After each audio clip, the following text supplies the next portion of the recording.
بسم اللہ الرحمن الرحیم۔ السلام علیکم ناظرین۔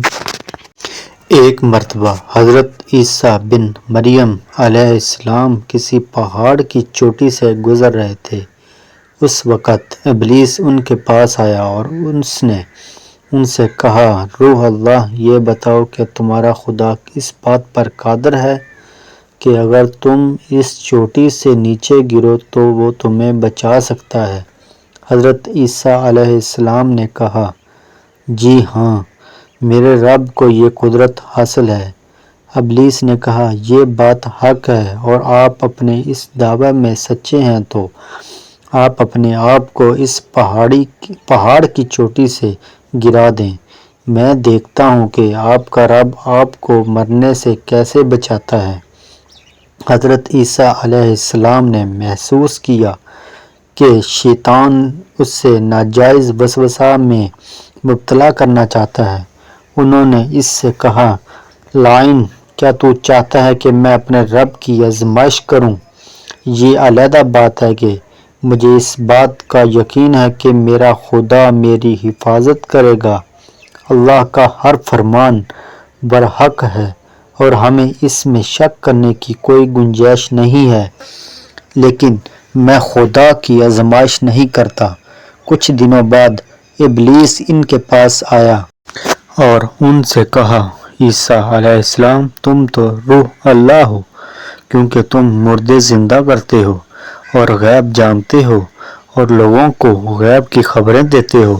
حضرت عیسیٰ علیہ السلام نے اس کی بات کاٹتے ہوئے کہا، لعین، تم جھوٹ بکتا ہے، میں خدا کا سچا بندہ ہوں۔ اللہ میری دعائیں قبول کرتا ہے اور اسی کے حکم سے مردہ زندے ہوتے ہیں، اور جہاں تک غیب کی باتوں کا تعلق ہے تو خدا مجھے غیب کی بات کی اطلاع دیتا ہے، میں لوگوں کو اس کی خبر دیتا ہوں۔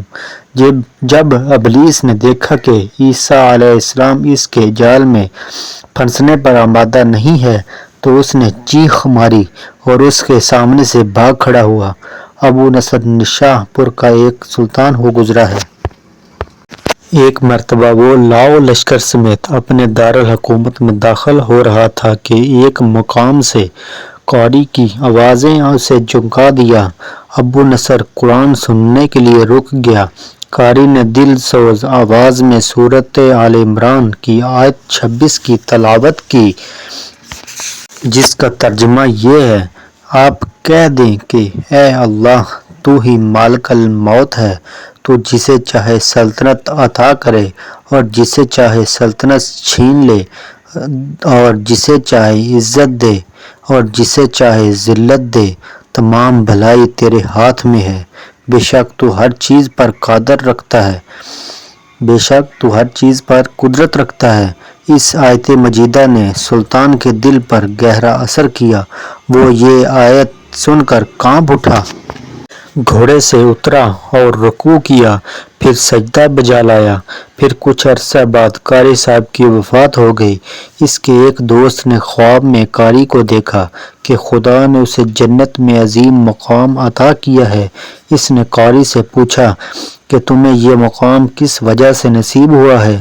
قاری نے جواب دیا، میں تو ایک بدکار اور گناہ گار انسان تھا، میرے نامہ اعمال میں خاص نیکیاں نہیں تھیں، لیکن اس کے باوجود خدا نے مجھ پر خصوصی کرم کیا اور مجھے یہ مقام عطا کیا، اور خدا نے مجھ سے فرمایا، تو نے دنیا میں ایک سلطان کو میری عظمت یاد دلائی تھی، اس کی وجہ سے ہم آج تجھ پر رحم کر رہے ہیں اور تجھے بلند مقام عطا کرتے ہیں۔ جی ہاں، اللہ تعالیٰ کا فرمان ہے، وَاذْکُرُونِی اذْکُرْکُم، تم مجھے یاد کرو میں تمہیں یاد کروں گا۔ پرانے زمانے میں ایک پرانا شہر انطاکیہ تھا۔ یہ شہر ایشیائے کوچک میں واقع تھا۔ اس شہر کی لمبائی 12 میل تھی اور اس میں انسانوں کی بھاری تعداد قیام پذیر تھی۔ انطاکیہ شہر کے لوگ گمراہ اور ظالم تھے، وہ ستاروں اور بتوں کی پوجا کرتے تھے۔ اللہ تعالیٰ نے ان کے رشد و ہدایت کے لیے ان کے پاس 2 نبی بھیجے۔